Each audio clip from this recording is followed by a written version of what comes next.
Hi everyone, मेरा नाम है Seep Pahuja and I am biology educator in NEET UG category. तो आज हम लोग करने वाले हैं ह्यूमन रिप्रोडक्शन का one shot and that too in 10 to 15 minutes. इसका अगर आप डिटेल वीडियो देखना चाहते हैं तो वो मैं नीचे कमेंट्स में पिन करके जा रही हूँ एंड इसका पूरे जो नोट्स होंगे वो आपको मिलेंगे मेरे टेलीग्राम पे। टेलीग्राम के लिए स्कैनर है and this is the handle सीप पाहुजा बायोलॉजी ऑफिशियल पर जाकर ले सकते हैं। तो without wasting any time let us start with it and मुझे कमेंट्स में जरूर बताइएगा आपको ये वीडियो कैसा लगा।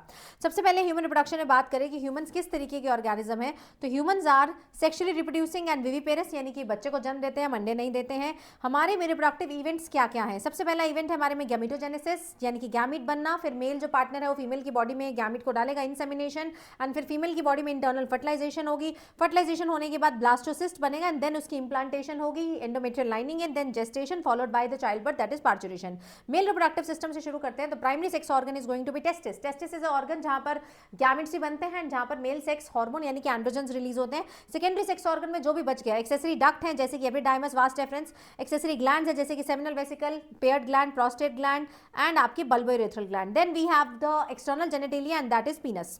ठीक है, नेक्स्ट अपने लोग चलते हैं about the first part, that is the testis. Testis are situated outside the body of male in a pouch which is called as scrotum. ये ऐसा इसीलिए है ताकि स्पर्मेटोजेनेसिस के लिए जो एप टेम्परेचर है that is 2 to 2.5 degree lower than the body temperature वो मिल पाए। अगर एक टेस्टिस की शेप देखें तो ओवल इन शेप है। इसके डायमेंशन आपको देखने पड़ेंगे, that is 4 to 5 centimetre in length and 2 to 3 centimetre in width. एक टेस्टिस की बात करें तो उसमें 250 लोब्यूल्स होते हैं। एक लोब्यूल के अंदर 1 to 3 सेमिनिफेरस ट्यूब्यूल्स हैं। कौन सी ट्यूब्यूल है? सेमिनिफेरस ट्यूब्यूल्स होती हैं। जैसा कि मैंने आपको बताया, टेस्टिस स्क्रॉटम में आउटसाइड द बॉडी है, इसीलिए इसको बोलते हैं extra abdominal testis. They are surrounded by a dense covering which is called as tunica albuginea. अब अगर सेमिनिफेरस ट्यूब्यूल का स्ट्रक्चर देखें तो इट इज लाइंड बाय, अगर इसकी लाइनिंग देखें तो दो तरीके के सेल्स हैं, एक ए और एक A. Spermatogonia are the germ cell, mummy cell, जो कि मियोसिस करके स्पर्मेटेड यानी कि स्पर्मेटोजोआ बनाएंगे, स्पर्म बनाएंगे। दूसरे यहाँ पर नर्स सेल्स हैं जो कि नरिशमेंट देते हैं, जिसका नाम है सर्टोली सेल। अब कुछ सेल्स इनके बाहर हैं, ये देखिए यहाँ पर बाहर है, सेमिनिफेरस ट्यूब्यूल के बाहर है, जिनको इंटरस्टिशियल सेल बोलते हैं क्योंकि वो इंटरस्टिशियल स्पेस में है। They are called as a Leydig cell. Leydig cell are the endocrine cell जो कि एंड्रोजन्स बनाते हैं यानी कि टेस्टोस्टेरोन सिक्रीट करते हैं। ये बात होगी मेल रिप्रोडक्टिव सिस्टम की। आगे अपन लोग चलते हैं फीमेल रिप्रोडक्टिव सिस्टम पे। फीमेल रिप्रोडक्टिव सिस्टम में देखें तो प्राइमरी सेक्स ऑर्गन ओवरी, क्योंकि ओवरी प्राइमरी क्यों है? क्योंकि एग भी बना रहा है, साथ में हार्मोन्स भी रिलीज कर रहा है। एक्सेसरी डक्ट में आता है fallopian tube, uterus, vagina. Accessory glands में आते हैं Bartholin's gland, mammary gland and external genitalia जिसको वल्वा बोलते हैं। वल्वा में क्या क्या आ जाता है? Mons pubis, majora, minora, hymen and clitoris. अब फीमेल का रिप्रोडक्टिव सिस्टम बहुत ज्यादा इंपॉर्टेंट है। ये सारी चीजें मिलकर, ये हमारे primary sex organ, accessory glands, memory glands, ये सब मिलकर इंटीग्रेट करके स्ट्रक्चरली बहुत सारे काम करते हैं। ओव्यूलेशन करते हैं, स्पर्म्स को रिसीव कर रहे हैं, प्रेगनेंसी कर रहे हैं, इंप्लांटेशन कर रहे हैं, फर्टिलाइजेशन करवा रहे हैं, बर्थ हो रहा है, हार्मोन्स बन रहे हैं, चाइल्ड केयर हो रहा है, डेवलपमेंट और फीटस हो रही है। एक्चुअली असली में सारा काम तो कौन कर रही है? फीमेल की बॉडी कर रही है। अगर फीमेल की बॉडी में one by one her part को देखें रिप्रोडक्टिव सिस्टम में, तो पहला पार्ट मेरे पास आ जाता है ovaries. Ovaries are the primary sex organ, they are located on the both side of abdomen. मैं location of male and female reproductive system आपको दोबारा बता दूं, वो पेल्विक रीजन में। ओवरीज की लोकेशन कहां है? On the both side of the lower abdomen. Ovary दो काम करेगी क्योंकि प्राइमरी सेक्स ऑर्गन है, एक तो ओवेरियन हार्मोन रिलीज करेगी जो कि स्टेरॉइडल होते हैं एंड ओवा बनाएगी यानी कि oogenesis कराएगी। अगर ओवरी के डायमेंशंस की बात करें तो 2 to 4 सेंटीमीटर इन लेंथ है and it is connected to the pelvis का वॉल। याद रखेंगे, पेल्विक वॉल से connected with the help of ligament. It is surrounded by thin epithelium. ठीक है, इस तरीके से इसके अराउंड एक पतला सा जर्मिनल एपिथेलियम होता है। अंदर की साइड में जाएंगे तो यहां पर ओवेरियन कॉटेक्स होगा एंड अंदर की साइड पर क्या प्रेजेंट होगा? मेड्यूला। एंड इस सारे हिस्से को हम लोग क्या बोलते हैं? स्ट्रोमा बोलते हैं। तो पेरीफ्री में कॉटेक्स, जैसे किडनी में भी होता है, एड्रीनल ग्लैंड में भी होता है, एंड अंदर वाला हिस्सा क्या हो जाएगा? मेड्यूला हो जाएगा। कॉटेक्स में सारे फॉलिकल्स डेवलप होंगे एंड मेड्यूला के अंदर आपके रेस्ट ऑफ द चीजें सिचुएटेड होंगी। देन अपने लोग चलते हैं फेलोपियन ट्यूब। फेलोपियन ट्यूब की बात करें तो इसके पास 3 पॉइंट्स है। एक funnel shape part which is called as the infundibulum, then second part which is the wider part जिसको एम्पुला बोलते हैं। Ampulla is a site of fertilisation, ampulla is a site of fertilisation. And तीसरा बहुत पतली सी गली, narrow part which is called as the isthmus. ठीक है जी, अगर हम चाहते हैं कि फर्टिलाइजेशन हो तो स्पर्म्स को यहाँ से ट्रैवल करके और सेकेंडरी oocyte को यहाँ से ट्रैवल करके सेम टाइम पे एम्पुला पर होना जरूरी है, तभी फर्टिलाइजेशन हो पाएगी।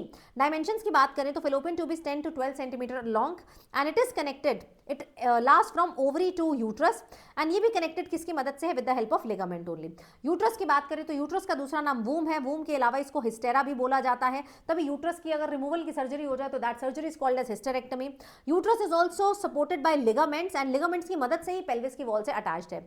यूट्रस का अगर मैं शेप देखूंगी तो it is inverted pear shape, उल्टी नाशपति के जैसा शेप है and it opens into vagina via narrow cervix. पहले यूट्रस, ऊपर फंडस आएगा, फिर नीचे सर्विक्स आएगा और उसके बाद it will open into the vagina. ऐसा आप एनसीईआरटी कैविटी के डायग्राम में भी देख सकते हैं। तो uterine fundus and this one is cervix and it will open into vagina.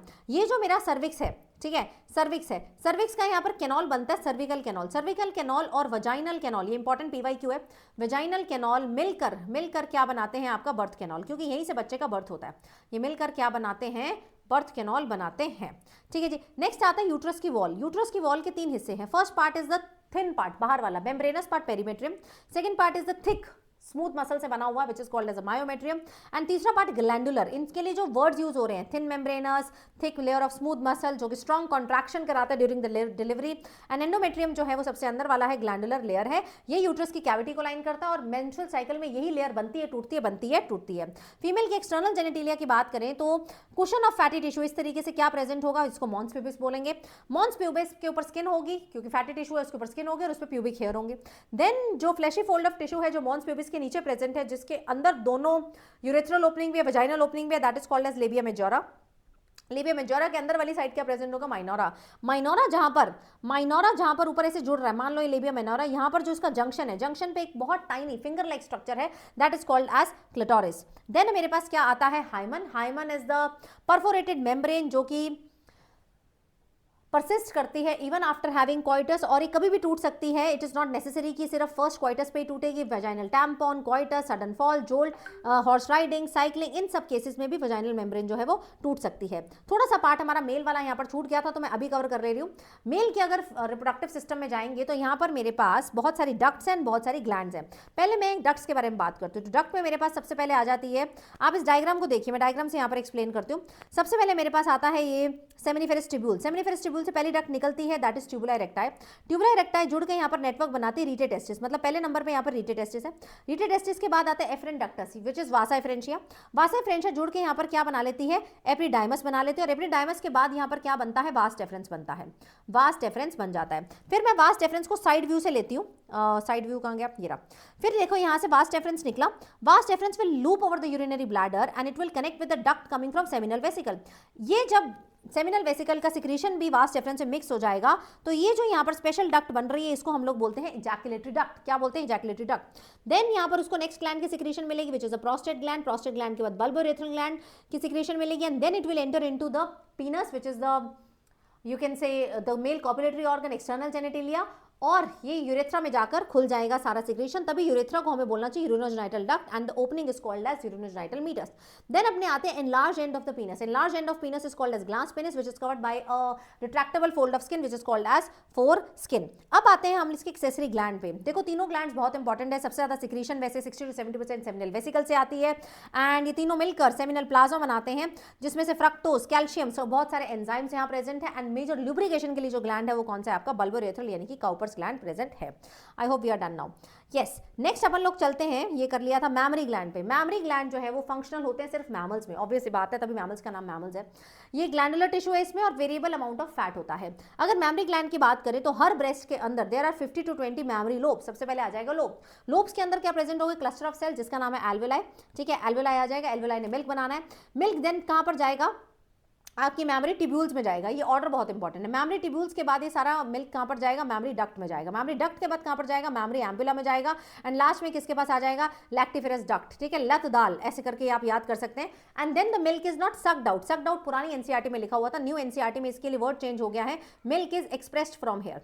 ठीक है, यहां से मिल्क को एक्सप्रेस किया जाता है एंड निपल से मिल्क बाहर आ जाएगा। निपल के अराउंड जो डार्क कलर स्किन होती है उस डार्क कलर स्किन को अपन लोग क्या बोलते हैं, एरियोला। एंड पीछे जरूर याद रखिएगा कि कौन सी वाली मसल यहाँ पर प्रेजेंट है, पेक्टोरालिस मेजर मसल प्रेजेंट है and then ribs and these are the muscle between the ribs. Okay, तो ये बात होगी मैमरी ग्लैंड की। देन अपने लोग आ जाते हैं गैमेटोजेनेसिस पे। गैमेटोजेनेसिस मेल और फीमेल में अलग होती है। मेल में स्पर्मेटोजेनेसिस जो कि प्यूबर्टी पे स्टार्ट होती है, फीमेल में oogenesis जो कि बिफोर बर्थ चालू हो जाती है। तो मेल में अगर मैं बात करूं तो मेल में बहुत सारे प्राइमरी स्पर्मेटोसाइट, सबसे पहले स्पर्मेटोगोनिया होते हैं। तो यहां से शुरू करते हैं। टेस्टिस में इमेच्योर जर्म सेल जिसका नाम है स्पर्मेटोगोनिया, जिसमें 46 क्रोमोसोम होते हैं। ये क्या करते हैं, अंदर की वॉल ऑफ सेमिनिफेरस ट्यूब्यूल में इस तरीके से क्यूबॉइडल सेल की फॉर्म में लाइंड है। इनके पास कितने क्रोमोसोम होंगे, जैसे कि मैंने बताया 2n = 46। देन ये माइटोसिस करेंगे। माइटोसिस करके क्या बना लेंगे, प्राइमरी स्पर्मेटोसाइट, यानी कि इसके पास भी क्या होगा, 2n = 46। अब ये जो प्राइमरी स्पर्मेटोसाइट है 2n = 46 वाला, ये आगे अपनी फर्स्ट मियोसिस करेगा। फर्स्ट मियोसिस करके क्या बना लेगा, सेकेंडरी स्पर्मेटोसाइट। अब आपको पता है first meiosis is actually the reductional division, तो n = 23 बन चुका है। है। फिर ये आगे क्या करेंगे, अपनी सेकंड मियोसिस करेंगे एंड सेकंड मियोसिस करके क्या बना लेंगे, each primary secondary spermatocyte is going to form haploid spermatid. लेकिन स्पर्मेटेड अभी भी दिख नहीं रहा है स्पर्म की तरह, यानी कि इसके अंदर मॉर्फोलॉजिकल चेंजेस होंगे और इसमें स्पर्मियोजेनेसिस होगी। क्या होगी, स्पर्मियोजेनेसिस होगी और ये बन जाएगा स्पर्मेटोजोआ। स्पर्मेटोजोआ यानी कि कितने बने, n=23 वाले बने, यानी कि एक प्राइमरी स्पर्मेटोसाइट से 4 स्पर्मेटोजोआ बन रहे हैं। एक प्राइमरी स्पर्मेटोसाइट की एक मियोसिस से 4 स्पर्मेटोजोआ बनते हैं। यानी कि अगर मुझे 100 स्पर्मेटोजोआ बनाने हैं तो मैं कितनी बारी मियोसिस करूं, कितनी मियोटिक डिवीजन करूं, 25 बारी करूंगी, है ना, राइट। क्योंकि एक से अगर 4 बन रहे हैं तो 25 से मेरे पास 100 बन पाएंगे। ओके, तो इस तरीके के सवाल आपको आ सकते हैं। फिर जब स्पर्म बन जाएगा तो ये अपने आप को सर्टोली के हेड में घुसा लेगा। व्हेन सर्टोली का head will release this sperms, this process is called as spermiation, जिसपे पिछले साल सवाल भी आ चुका है। ये सब कुछ कब चालू हुआ, जब मेल ने प्यूबर्टी हिट की। क्यों चालू हुआ, क्योंकि प्यूबर्टी के समय पर हाइपोथैलेमिक हार्मोन बढ़ा, दैट इज जीएनआरएच। जीएनआरएच ने एंटीरियर पिट्यूटरी को बोला भैया एलएच और एफएसएच रिलीज करो। एफएसएच ने एक्ट किया सर्टोली सेल पे, सर्टोली सेल ने स्पर्मियोजेनेसिस कराई एंड एलएच ने एक्ट किया लेडिक सेल पे, लेडिक सेल ने एंड्रोजन रिलीज कराई क्योंकि एंडोक्राइन सेल है, एंड जिसने स्पर्मेटोजेनेसिस यहां पर कराई। Please pay attention to the diagram, diagram में जो लेबलिंग है वो बहुत ज्यादा इंपॉर्टेंट है।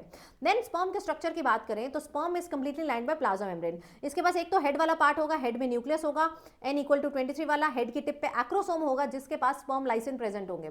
क्या प्रेजेंट होंगे, स्पर्म लाइसिन प्रेजेंट होंगे जिसमें एंजाइम्स है जो कि एग की मेम्ब्रेन को पेनिट्रेट करेंगे। देन इसके पास नेक होगा, नेक में primary and second proximal and distal centriole होता है। एंड देन इसके मिडल पीस के पास बहुत सारे माइटोकॉन्ड्रिया हैं जो कि मोटिलिटी प्रोवाइड करते हैं। अगर मैं बात करूं ह्यूमन मेल कितने स्पर्म्स इजैकुलेट करता है, 200 to 300 मिलियन पर इजैकुलेट, यानी कि 2.5 to 3 ml सीमेन निकलता है एक बारी में। 2.5 तो अप्रॉक्सीमेटली 3 ml निकलता है, तो 200 to 300 मिलियन स्पर्म निकलते हैं। For normal fertility 60% of this should have normal shape and size and 40% should have normal motility. ये बहुत इंपॉर्टेंट है। देन अगर बात करें, जब एक बार स्पर्म निकल गए सेमिनिफरस ट्यूब्यूल से आगे आए, देन एपिडाइमस, वास डेफरेंस, प्रोस्टेट, इन सबका सिक्रीशन बहुत जरूरी है ताकि मेरे बच्चों स्पर्म मैच्योर हो पाए एंड स्पर्म मोटाइल हो पाए। देन सेमिनल प्लाज्मा और स्पर्म का सिक्रीशन मिलकर क्या कहलाता है, semen. Semen will come out through the urinogenital meatus. ठीक है जी, so that is all about the male reproductive system and इसका हमने गैमीट फॉर्मेशन भी कर लिया। अब हम गैमीट फॉर्मेशन करते हैं फीमेल में, which is called as a oogenesis। oogenesis puberty पे चालू नहीं होती, oogenesis चालू हो जाती है आपकी एम्ब्रियोनिक स्टेज पर ही। एम्ब्रियोनिक स्टेज पे मेरे पास मिलियंस ऑफ oogonia बन जाते हैं एंड बर्थ के बाद कोई भी oogonia ऐड नहीं होता है। फिर ये oogonia अपना मियोसिस 1 चालू करते हैं और प्रोफेज 1 के डिप्लोटिन स्टेज के ऊपर अरेस्ट होके क्या बन जाते हैं, प्राइमरी oocyte। अभी ऐसे ही बैठे रहेंगे जब तक फीमेल का बर्थ होगा, फीमेल का पूरा बचपन निकलेगा एंड उसके बाद प्यूबर्टी हिट करेगी। जैसे ही प्यूबर्टी हिट करेगी तब उसकी मियोसिस जो है वो पूरी होगी। ठीक है, मियोसिस पूरी होगी एंड मियोसिस पूरी होने के बाद वो क्या बना लेगी, प्राइमरी oocyte से क्या बना लेगी, एक बार मैं फॉलिकुलोजेनेसिस से बाद में आऊंगी, हैप्लॉइड सेकेंडरी oocyte बनाएगी एंड साथ में एक पोलर बॉडी बनाएगी। फिर ये जो हैप्लॉइड सेकेंडरी oocyte है इंतजार करेगी किसका, स्पर्म का। जैसे ही स्पर्म इसको टच करेगा उसके बाद they will complete their meiosis 2 and meiosis 2 करके ये बनाएंगे आपका second polar body as well as secondary oocyte as well as ovum. ठीक है, अगर आप इसको डिटेल में समझना चाहते हैं तो नीचे जो मेरा डिटेल वीडियो है ना उसको जरूर देखना, तभी आपको अच्छे से समझ आएगा।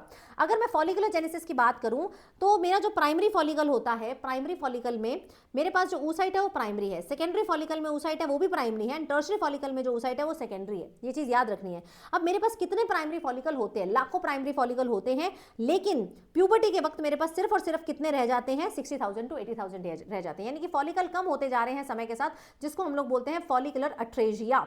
इसको हम लोग क्या बोलते हैं, फॉलिकुलर अट्रेजिया। अब एक फॉलिकल कैसा दिखता है, oocyte के अराउंड ग्रैनुलोसा सेल, फिर सेकेंडरी में ग्रैनुलोसा सेल के अराउंड थीका सेल क्लियर आ जाते हैं, टर्शरी में थीका डिवाइड हो जाती है, theca interna and externa, and tertiary के अंदर एक फ्लूइड फिल्ड कैविटी आ जाती है। उस फ्लूइड फिल्ड कैविटी का क्या नाम है, एंड्रम। क्या नाम है, ये लिखा है एंड्रम। तो यहाँ से क्लियर होता है कि टर्शरी कौन सा है। ये फोटो बनी हुई एनसीईआरटी में, ये आपको चेंज करना है। ओल्ड एनसीईआरटी में ओवम था बट न्यू एनसीईआरटी में इसको ठीक कर दिया गया है कि ओव्यूलेशन किसकी होती है, सेकेंडरी oocyte की होती है। आप नोटिस करें, primary follicle and secondary follicle, tertiary follicle. Tertiary follicle में ये कैविटी है, cavity which is called as antrum. यहां से पता चलता है कि भैया ये क्या है, tertiary follicle. Then mature Graafian, mature Graafian की ही क्या होती है, ओव्यूलेशन होती है। ठीक है, तो ये बात होगी oogenesis की, ये डिफरेंस दिया हुआ है। देन अपने लोग चलते हैं मेंस्ट्रुअल साइकिल पे। Menstrual cycle is very very very important. It is a cycle, reproductive cycle, जो कि सारे प्राइमेट मैमल्स में होता है, जिसमें monkeys, apes and human beings आ जाते हैं। फर्स्ट मेंस्ट्रुएशन को हम लोग बोलते हैं मेनार्क, जो कि प्यूबर्टी पे चालू होता है। Last menstruation is called as menopause. कई बार बीच में क्या होता है, मेंस्ट्रुएशन बंद भी हो जाता है। प्राइमरी रीजन फॉर एमेनोरिया यानी कि मेंस्ट्रुएशन के बंद होने का रीजन प्राइमरी क्या है, प्रेगनेंसी, बट कई बार स्ट्रेस, पुअर हेल्थ की वजह से भी हो जाता है। ठीक है जी, अगर मैं मेंस्ट्रुअल साइकिल को यहाँ से आपको दिखाऊं तो बिल्कुल 1-2 मिनट में ही समझा सकती हूँ। मेंस्ट्रुअल साइकिल में यूट्रस में और ओवरी में कुछ कुछ चेंजेस हो रहे हैं। यूट्रस में फॉर एग्जांपल आपको 3 to 5 डेज के लिए पीरियड्स आए, मेंस्ट्रुएशन हुई। अब अगले कुछ दिनों के लिए आपका प्रोलिफरेशन चालू होगा। प्रोलिफरेशन का मतलब है दोबारा से एंडोमेट्रियम की लाइनिंग ग्रो होगी, फिर उसके बाद वो मोटी होगी एंड देन उसके बाद वो फिर से टूटेगी अगले साइकिल में। तो जब पीरियड्स आ रहे हैं दैट इज मेंस्ट्रुएशन, जब ये दोबारा ग्रो कर रही है प्रोलिफरेशन, एंड जब इसमें और सिक्रीशंस आ रही है तो सिक्रीटरी फेज। ये नाम आए हैं यूट्राइन के हिसाब से। अब नाम ओवरी के हिसाब से क्या आए हैं? शुरुआत से लेकर 14वें दिन तक आपका फॉलिकल मेच्योर होता है तो फॉलिकुलर फेज हो गया। देन यहाँ पर ओव्यूलेशन हुई 14वें दिन से हल्का सा पहले या 14 डे ले लो, that is ovulatory phase. And then ovulation के बाद जो ग्रैनुलोसा सेल बच गए उन्होंने येलो बॉडी बना ली जिसका नाम है कॉर्पस ल्यूटियम, तो नाम हो गया ल्यूटियल फेज। ये सब 4 हार्मोन्स के हेरफेर की वजह से हो रहा है। सबसे पहले क्या होता है आपका LH और FSH पिट्यूटरी में बढ़ता है, साथ ही में फॉलिकल्स रिलीज करते हैं यहाँ पर एस्ट्रोजन। आप नोटिस करिए एस्ट्रोजन बढ़ रहा है। This estrogen is going to give positive feedback to the LH and FSH, जिसकी वजह से ये अपनी सर्च पे जाएंगे। यहाँ पर LH अपनी पीक पर जाएगा जिसकी वजह से क्या हो जाएगी? ओवुलेशन हो जाएगी। ओवुलेशन हो गई, यहाँ पर क्या बच गया? Corpus luteum. कॉर्पस ल्यूटियम 2 चीजें रिलीज करता है, एक तो प्रोजेस्ट्रॉन, तो प्रोजेस्ट्रॉन की यहाँ पर पीक देखिए, एंड साथ में क्या रिलीज करता है? आपका एस्ट्रोजन भी रिलीज करता है। साथ में क्या रिलीज करता है? एस्ट्रोजन भी रिलीज करता है। लेकिन ये वाला जो एस्ट्रोजन है ये यहाँ पर जाकर नेगेटिव फीडबैक देता है। कैसी फीडबैक देता है? नेगेटिव फीडबैक, जिसकी वजह से ल्यूटियम LH भी कम हो रहा है, FSH भी कम हो रहा है। अब अगर LH यानी कि ल्यूटिनाइजिंग हार्मोन कम होगा तो ल्यूटियल जिंदा कैसा रहेगा? यानी कि कॉर्पस ल्यूटियम भी धीरे धीरे क्या करेगा? रिग्रेस हो जाएगा। अगर कोई तुमसे पूछे एक्चुअली में मेंस्ट्रुएशन होती क्यों है? प्रोजेस्टेरॉन के कम होने की वजह से होती है। अगर प्रोजेस्टेरॉन हाई रहे, progesterone is a pregnancy hormone, तो यार ये सिक्रीशन यहाँ पर बढ़ती जाएगी। अगर कोई तुमसे पूछे रिपेयर ऑफ एंडोमेट्रियम किस वजह से होता है, तो तुम बोलोगे यहाँ पर एंडोमेट्रियम टूटी, रिपेयर तो कौन करा रहा है? एस्ट्रोजन करा रहा है। अगर कोई तुमसे पूछे तो ये चीजें आपको याद रखनी है। अगर कोई तुमसे पूछे अगर तुम्हें अपनी मेंस्ट्रुएशन रोकनी है, डिले करनी है, पोस्टपोन करनी है, तो पोस्टपोन करने के लिए किस हार्मोन का अमाउंट ज्यादा रखोगे? भैया जब तक प्रोजेस्टेरॉन हाई रहेगा तब तक तुम्हारी मेंस्ट्रुएशन नहीं होगी। तो अगर तुम्हें डिले कर रही है तुम progesterone pills, obviously under the recommendation of a doctor, अगर तुम वो लोगे प्रोजेस्टेरॉन को किस तरीके से हाई करोगे तो तुम्हारा मेंस्ट्रुएशन कुछ टाइम के लिए डिले हो जाएगा। ठीक है जी। अच्छा, मेंस्ट्रुअल हाइजीन आपको पता है, साफ सफाई रखनी है, बात लेना है, एंड सैनिटरी नैपकिन को प्रॉपर्ली डिस्पोज करना है, हर 4 से 5 घंटे में चेंज करना है। देन मान लीजिए सेम टाइम पर एम्पुला वाले हिस्से में स्पर्म्स भी आ गए हैं, ओवा भी आ गया है, साइमल्टेनियसली आ गया तो फर्टिलाइजेशन हो जाएगी। अगर फर्टिलाइजेशन होनी है तो स्पर्म को, भैया एक स्पर्म नहीं आ रहा, बहुत सारे स्पर्म आ रहे हैं कैपेसिटेशन करने के बाद in the uterus. Capacitation uterus में होती है, फीमेल रिप्रोडक्टिव ट्रैक्ट में होती है, और फिर स्पर्म जाते हैं एम्पुला की तरफ। अगर वहां पर उस समय सेकेंडरी oocyte है तो वो लड़ाई करेंगे, वो फाइट करेंगे कि मैं अंदर जाऊंगा। तो सबसे पहले जो एक्रोसोम है वो कुछ एंजाइम्स रिलीज करेगा जिसका नाम है स्पर्म लाइसिन। उसने कोरोना रेडिएटा को तोड़ा, उसने बीच के हाइलुरोनिक एसिड को तोड़ा, उसने zona pellucida is a cellular layer, इसमें कोई भी सेल नहीं होता, ग्लाइकोप्रोटीन की लेयर बनी होती है और प्राइमरी मेम्ब्रेन है, मतलब खुद ये स्ट्रक्चर ये मेम्ब्रेन बना रहा है, बाहर से कोई नहीं बना रहा। तो it's a primary membrane, A cellular, made up of glycoprotein. अच्छा, तो जोना कोरोना रेडिएटा को तोड़ा गया, जोना को तोड़ा गया, हाइलुरोनिक एसिड को तोड़ा गया और अंदर पहुंचा गया। जैसे ही स्पर्म मेरे बच्चों यहां पर टच करेगा वैसे ही इसका मियोसिस टू कंप्लीट हो जाएगा। मियोसिस टू कंप्लीट हुआ तो आपको पता है सेकंड पोलर बॉडी और साथ में ओवम बन जाएगा। अब जैसी फर्टिलाइजेशन हो, स्पर्म अंदर पहुंचा, आपकी मियोसिस टू कंप्लीट हुई, फर्टिलाइजेशन के वक्त pronucleus of male is going to fuse with the pronucleus of female which is called as amphimixis. इसी समय पर डिसाइड हो जाएगा भैया सेक्स ऑफ द चाइल्ड क्या होने वाला है। अगर तो मेल एक्स वाला आया तो लड़की पैदा होगी, अगर मेल वाई वाला आया तो लड़का पैदा होगा। यानी कि who is responsible for the sex of the child? It is not the mother, it is actually the father. ठीक है। एंड अनलाइक स्पर्मेटोजेनेसिस, जितनी भी डिवीजन oogenesis में हो रही है वो अनइक्वल डिवीजन हो रही है, वो डिसकॉन्टिन्यूस डिवीजन हो रही है, क्योंकि जो पोलर बॉडी बनती है वो छोटी बनती है, जो ओवम बना रहे हैं जिसको ऊटिड भी बोल रहे हैं वो बड़ा बनता है। क्यों ऐसा हो रहा है? क्योंकि हम चाहते हैं सारा का सारा साइटोप्लाज्म किसको दे दें? ऊटिड को दे दें। यस, चलो मान लो हो गया। अब सिंगल सेल स्ट्रक्चर बन गया जाइगोट आगे डिवाइड करके 2 सेल 4 सेल 8 सेल बन जाएगा। अब ये जो छोटे छोटे सेल है इनको हम लोग बोलते हैं ब्लास्टोमियर्स। 8 to 16 सेल स्टेज को हम लोग क्या बोलेंगे? मोरुला के बाद ये जो स्टेज बन रही है, can you see this stage? This is called as blastocyst, क्योंकि इसमें सराउंडिंग सेल्स क्या है? ट्रोफोब्लास्ट के सेल्स हैं। अंदर वाले सेल क्या है? Inner cell mass. अगर कोई पूछे इसमें एक्चुअली बेबी कौन बना रहा है तो तुम बोलोगे बेबी कौन बनाता है? इनर सेल मास बेबी बनाता है। ठीक है, तो बाहर के सेल क्या कर रहे हैं? ट्रोफोब्लास्ट क्या कर रहा है? ट्रोफोब्लास्ट कोरियोनिक विल्लाई बनाएगा जो कि प्लेसेंटा का पार्ट बनेगा। ठीक है जी। यस, ब्लास्टोसिस्ट बन गया। ब्लास्टोसिस्ट के बाद ये वो स्टेज है जहां पर अटैचमेंट होगी, इम्प्लांटेशन होगी। तो आपको याद रखना है इम्प्लांटेशन क्या जाइगोट की होती है? नो। मोरुला की होती है? नो। किसकी होती है? ब्लास्टोसिस्ट की होती है। और तब the pregnancy is actually establish. मान लो प्रेगनेंसी एस्टैब्लिश हो गई है तो पहले 3 महीने बड़े क्रूशियल हैं, क्योंकि इस समय मेजर ऑर्गन्स बन रहे होते हैं। 3 महीने के बाद कोरियोनिक विल्लाई और मेटर्नल पार्ट मिलकर क्या बना देते हैं? आपका nutritive tissue and endocrine tissue बनाते हैं जिसका नाम है प्लेसेंटा। ये पूरी प्रेगनेंसी को सपोर्ट करता है, लेकिन बनता 3 महीने के बाद, फर्स्ट ट्राइमेस्टर के बाद है। एंड इस तरीके से प्लेसेंटल विल्लाई, कोरियोनिक विल्लाई यहाँ पर दिखाई आपको देते हैं। तो प्लेसेंटा का काम क्या है? प्लेसेंटा का काम है न्यूट्रिएंट्स, ऑक्सीजन, रिलीज करना, वेस्ट को ले लेना, एक्सक्रीटरी वेस्ट CO2 को ले लेना बच्चे से, एंड वहां पर कुछ हार्मोन्स भी रिलीज करना। Major hormone is HCG, human chorionic gonadotropin. Actually में ये हार्मोन पहले भी रिलीज होता है जब ब्लास्टोसिस्ट बनता है। ब्लास्टोसिस्ट में आपको पता है क्लियर होती है ट्रोफोब्लास्ट, ये भी क्या सिक्रेट करती है, HCG। HCG is that hormone जो कि एक्चुअली में प्रेगनेंसी टेस्ट में पॉजिटिव टेस्ट देता है। जब आप यूरिन टेस्ट करते हैं, ब्लड टेस्ट कराते हैं इम्प्लांटेशन होने के बाद, तो HCG ही डिटेक्ट होता है। पहले काम ट्रोफोब्लास्ट करता है, बाद में काम किसका हो जाता है, प्लेसेंटा का हो जाता है। तो HCG रिलीज किया, human placenta lactogen, HPL release किया, एस्ट्रोजन रिलीज किया, प्रोजेस्टेरॉन रिलीज किए। तुम नोटिस करो पहले एस्ट्रोजन प्रोजेस्टेरॉन कौन रिलीज करता था, ओवरी। अब ये किसका काम हो गया, प्लेसेंटा काम। इसी समय पर HCG, HPL और एक और हार्मोन रिलैक्सिन रिलीज होता है, बट रिलैक्सिन प्लेसेंटा से नहीं ओवरी से रिलीज होता है। लेकिन ये 3 हार्मोन ऐसे हैं जो कि सिर्फ और सिर्फ प्रेगनेंसी में ही रिलीज होते हैं, क्योंकि एस्ट्रोजन प्रोजेस्टेरॉन तो नॉर्मल नॉन प्रेग्नेंट फीमेल में भी रिलीज होता है। ठीक है जी, तो ये बात हो गई आपकी प्लेसेंटा की।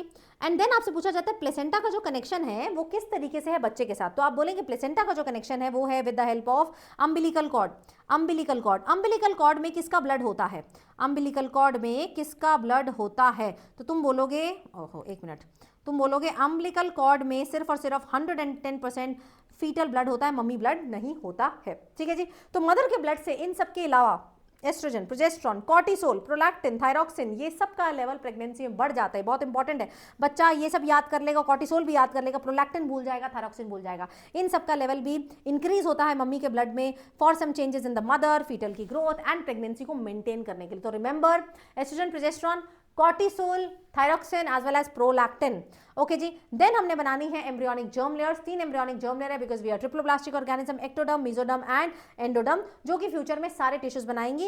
एंड इनके पास क्या होंगे, स्टेम सेल होंगे जिनके पास पोटेंसी है, जो कि सारे टिश्यूज बनाने का पोटेंशियल रखती है। फिर बात आती है जेस्टेशन पीरियड की। जेस्टेशन पीरियड टोटल 9 महीने का पीरियड होता है। इसमें किस महीने क्या बन रहा है, तो जो डेटा एनसीईआरटी में बस उतना ही याद रखेंगे कि फर्स्ट मंथ में बच्चे का हार्ट बन जाएगा, आप सुन भी सकते हैं। देन सेकंड मंथ के एंड में लिम्स एंड डिजिट्स बन जाएंगे, मैच द फॉलोइंग सवाल आता है। थर्ड मंथ के एंड यानी कि 12 वीक्स के एंड में आपके मेजर ऑर्गन्स बन जाएंगे, जेनाइटल ऑर्गन्स बन जाएंगे and rest of the organs will be form. Fifth month के एंड में बच्चा फुटबॉलर बन जाएगा और उसके सर पे बहुत सारे बाल आ जाएंगे और रोनाल्डो मेसी लगने वाला है। देन सेकंड ट्राइमेस्टर के एंड में बॉडी पूरी बालों से भर जाएगी, आईलिड सेपरेट हो जाएंगे, आईलैशेस सेपरेट हो जाएंगी एंड 9 महीने के बाद बच्चा पूरा रेडी हो जाएगा डिलीवरी के लिए। डिलीवरी के बाद हमें डिलीवरी एक्चुअली में करानी है पार्चुरेशन। इसको कराने के लिए हमारे पास जो रिफ्लेक्स है, neuroendocrine mechanism which is the fetal ejection reflex, जिसका जो सिग्नल आता है वो 2 चीजों से आता है। एक आता है from fully formed fetus as well as from placenta. Signal आने के बाद बेटा मेटर्नल पिट्यूटरी में से क्या रिलीज होता है, ऑक्सीटोसिन। ऑक्सीटोसिन यूट्रस की कॉन्ट्रैक्शन कराएगा, जो कि और पॉजिटिव फीडबैक देगा मेटर्नल पिट्यूटरी को कि भाई तू और ऑक्सीटोसिन रिलीज कर, जिससे बेबी एक्सपेल हो। बच्चा तो बाहर आ गया, सर्विक्स डायलेट हुआ, बच्चा बाहर आ गया, बट क्या प्लेसेंटा अंदर रह जाएगा, no, placenta is also expelled out, क्योंकि हमारा placenta deciduate type of placenta झड़ जाता है, बाहर निकाल देते हैं। बच्चा होने के बाद अब बच्चे को फीडिंग करने का समय आता है, मदर का रिस्पॉन्सिबिलिटी है कि वो उसको लैक्टेशन कराए। लैक्टेशन में ब्रेस्ट फीडिंग होती है and this is very very very important because जो पहले 3-4 दिन ब्रेस्ट मिल्क निकलता है that is colostrum, it is very much rich in antibodies and that is IgA। IgA एक एंटीबॉडी जो कि कोलेस्ट्रम के द्वारा बच्चे को मिलती है एज अ पैसिव इम्यूनिटी।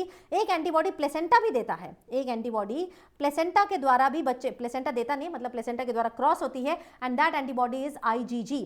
तो बच्चे को बिफोर बर्थ IgG मिली प्लेसेंटा को बैरियर को क्रॉस करके एंड आफ्टर बर्थ बच्चे को हमने कोलेस्ट्रम में कौन सी दी, IgA दी, दोनों ने बच्चे को पैसिव इम्यूनिटी दी and by this the baby will survive and in future. तो ये था यार आज का सेशन। नोट्स चाहिए तो यहाँ से ले लेना, टेलीग्राम पे जाकर ले लेना एंड अगर अच्छा लगा तो make sure that you are liking it. अब 15 से 20 भी हो सकते हैं, 15 के 10 भी हो सकते हैं, तो please don't fight for this and I am trying my level best. ये सीरीज पूरी चलती रहेगी, नीचे मैं प्लेलिस्ट दे रही हूँ, डिटेल में पढ़ रहे हैं एंड नीट 2026 को डेफिनेटली फोड़ने वाले हैं। Thank you so much guys, अच्छा लगा तो लाइक करना।